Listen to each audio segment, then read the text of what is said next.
मध्ये काय सांगतोय, इंडियन एव्हिडन्स ऍक्ट मध्ये 65B4 खाली आपल्याला सर्टिफिकेट जोडायला लागायचं. ह्याच्यामध्ये सेक्शन 63(3)(4) खाली मला 63 खाली सर्टिफिकेट जोडायला लागतंय.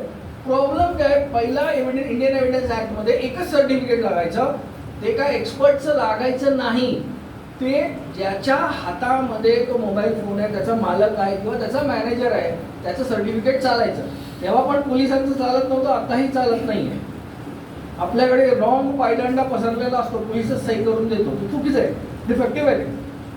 63 मध्ये काय सांगितलं आता, तर 2 सर्टिफिकेट लागतात. आता BSAनी प्रॉब्लेमच सॉल्व्ह केलाय. BSAनी 63 खाली 63 मध्ये जे सर्टिफिकेट द्यायचं आहे त्याचा फॉर्मॅटच दिलाय, शेड्यूलच दिलंय. पण आता गडबड ही झाली आहे की आता 2 सर्टिफिकेट द्यावे लागतात, पार्ट ए आणि पार्ट बी. पार्ट बी जे आहे ते एका एक्सपर्टचं सर्टिफिकेट आहे. तो एक्सपर्ट कोण, तर examiner of electronic evidence under the IT act, तो त्याचा एक्सपर्ट आहे. ते अजून सेटल नाही झाले, कारण ते पूर्ण भारतामध्ये 10 लोक आहेत, त्यांच्या सगळ्या पुढे घेत फिरणार आपण.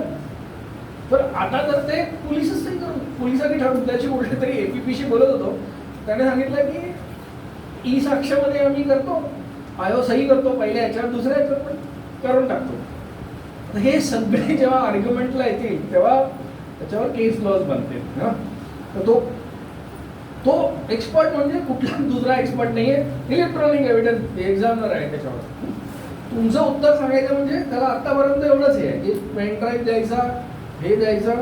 तुम्हाला जर पोरोबॅटच करायचं असेल तर मग त्याला फॉरेन्सिक्सला पाठवावं लागेल, फाईल टू फाईल कम्पेअर करावी लागेल तुमची, आणि त्याची ती जर फाईल टू फाईल कम्पेअर झाली तर एक्सपर्टचं सर्टिफिकेट जोडावं लागेल आणि मग तो ॲडमिसिबल होऊ शकतो.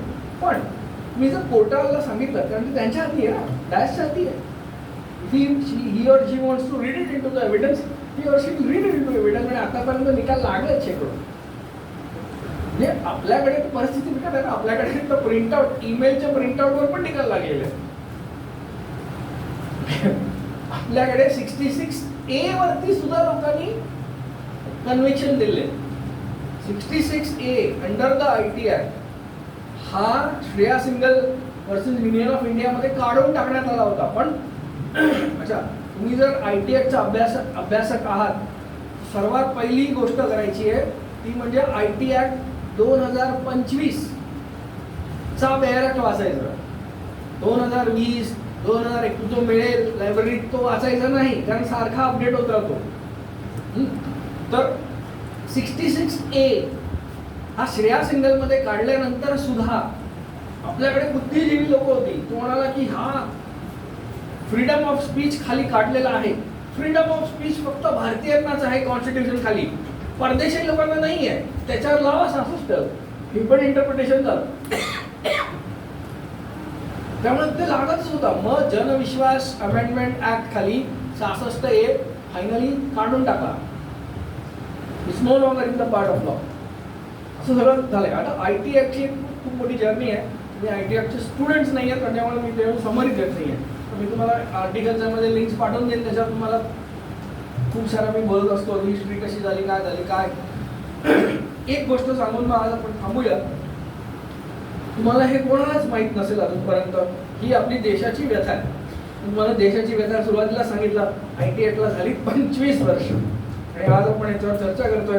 त्यामुळे आपल्याकडे भारतामध्ये कमीत कमी अवेअरनेस येण्यासाठी 25 वर्ष लागतात. हा नियम आहे. कुठलाही कायदा तुम्ही कायदे काढून बघा. आपण कायद्याचे सगळे स्टुडंट आहोत, आपल्याला काय एक्सपर्ट म्हणतात पण आपण एक्सपर्ट नसतो. पण तुम्ही बघाल 20-25 वर्ष कुठेच नाही. सती ॲबॉलिशन कायदा म्हणा की चाइल्ड मॅरेज ऍक्ट म्हणा किंवा नवीन क्रिमिनल माहीत नसतं लोकांना. पार्टिशन हक्क म्हणा, प्रॉपर्टीचा हक्क म्हणा. आजही मुली म्हणतील मला हक्क आहे का, म्हणजे पप्पांच्या प्रॉपर्टीमध्ये पार्टिशनचे, काहीही आपल्याला अवेअरनेस यायला. Everybody is in a different state of mind in their own lives.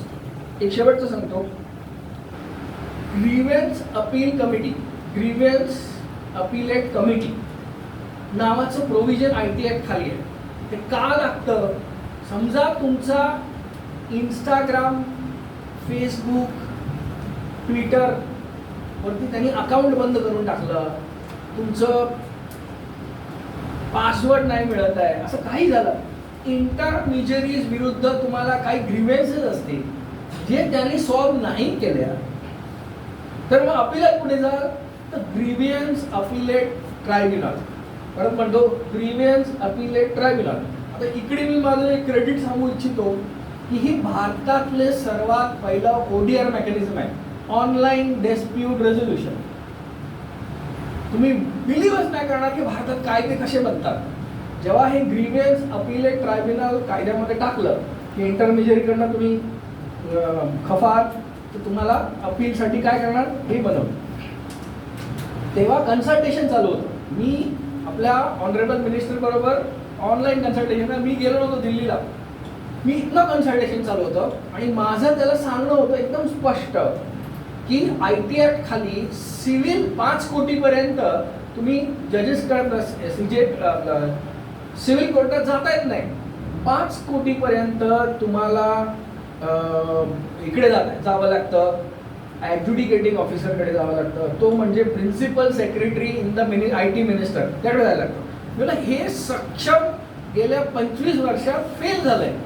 तर परत तुम्ही DPD परत हा ॲड्ज्युडिकेशनचा बाजार आणू नका, त्याला पॉवर्स देऊ नका की आम्हाला तुमचं इंस्टाग्रामने ऐकलं नाही, फेसबुकने ऐकलं नाही, जा त्याच्याकडे. तो केसच घेत नाही. मी त्याला चालू केला होता महाराष्ट्रामध्ये. माझ्या तुम्ही बघेल वेबसाईटवरती जाऊन भरपूर केसेस आहेत मी जिंकल्यात. त्याच्यापुढे त्याला सांगायला लागायचं की ही केस तुझ्याकडे कशी येते, तू काय ऑर्डर लिही. इतपत 20-22 वर्ष मी याच्यात आहे, हे सगळं करत आलो आणि भारतात काही ठिकाणी चालू पण केलं नाही. मला हे फेल झालंय, द एक्सपेरिमेंट इज फेल्ड. मग काय करावं? मी त्याला माझं त्याला सुचवणं होतं की आपण ODR करू. ODR करण्याने काय होईल, एकच बॉडी पूर्ण भारतात राहील, ऑनलाईन राहील, वेळ टाकता येईल त्याच्यामध्ये आणि ते मी बिलीव्ह नाही करणार. उद्या पास करायचं आहे, आज एक लाईन टाकण्यात आली. कायदा कसा बनतो आपल्याकडे? Grievance appellate committee will be operating in online medium only. संपलं. काही मेकॅनिझम नव्हतं, ते नंतर बनलं. त्याचं क्रेडिट मला आहे, कारण माझी ही चर्चा आणि माझा हा उद्रेक त्यांच्या पुढे झाल्यामुळे मी ऑनलाईन आणि ती तुम्ही जर GSE टाईप केलं ना, ग्रीव्हन्स अपिलेट कमिटी, गुगलवरती कमिटी तुम्हाला दिसेल ऑनलाईन. तिथे सगळं ऑनलाईन फाईल करायचं आहे. ऑनलाईन फाईल करा, अपील द्या, अपील नंबर येतो, OTP येतं. तिथे जरा कोणी बोर्ड बनवले, फुल टाईम मेंबर्स आहेत, ते ऐकतात आणि तुमचं अपील डिस्पोज करतात. किती अपील आले, किती डिस्पोज झाली, ते पण सगळं त्याच्यावर लिहिलेलं आहे. तर असं सोपी गोष्टी मी किती वर्ष TV वर त्यांच्याशी म्हणजे आपण मागणी करतो की जे ई-कॉमर्ससाठी आपल्या फ्लिपकार्ट आणि Amazonवरती खूप पैसे, छोटे छोटे पैसे गेलेले असतात ना, किंवा या UPI ते कशाला हवं आहे? प्रत्येक ठिकाणी ODR मेकॅनिझम असणं गरजेचं आहे. आता 5,000साठी का मी कोर्टात जाणार, वेळ कोणाला एवढा, तिथे अपिलेटचं देऊन निपटून टाका म्हणून. आता एक ठिकाणी अप्रूव्ह झालेलं आहे ग्रीव्हन्स अपिलेट कमिटी म्हणून, आणि त्याला कायद्याचं ताकद आहे. त्यामुळे that order can be only appealed in the हायकोर्टला जाते ती सरळ ऑर्डर अपील करण्यासाठी, आणि हायकोर्टात काही ऑर्डर्स जाऊन त्या हे पण झालेले आहेत. त्याच्यामुळे it's a body is functioning. तर असे नवीन नवीन कायद्याचे स्ट्रक्चर्स पण उभे राहत आहेत आणि आपण त्याच्या आपल्याला माहीत नसतं काय काय होतं ते. तर लास्ट सांगतो, कालच एक केस लॉ आला आहे. तुम्ही माझ्या लिंक्डइनवरती गेला, लिंक्डइनला कनेक्टेड राहा, कारण लिंक्डइनवरती मी खूप ॲक्टिव्ह असतो. कालचा केस लॉ आहे. मद्रास हायकोर्टाने पहिल्यांदा असं हेल्ड केलंय की crypto currency is a property. Crypto currency is a property. तुमच्याकडे क्रिप्टो करन्सी काय मॅटर, पण जे काय बिल्डर्स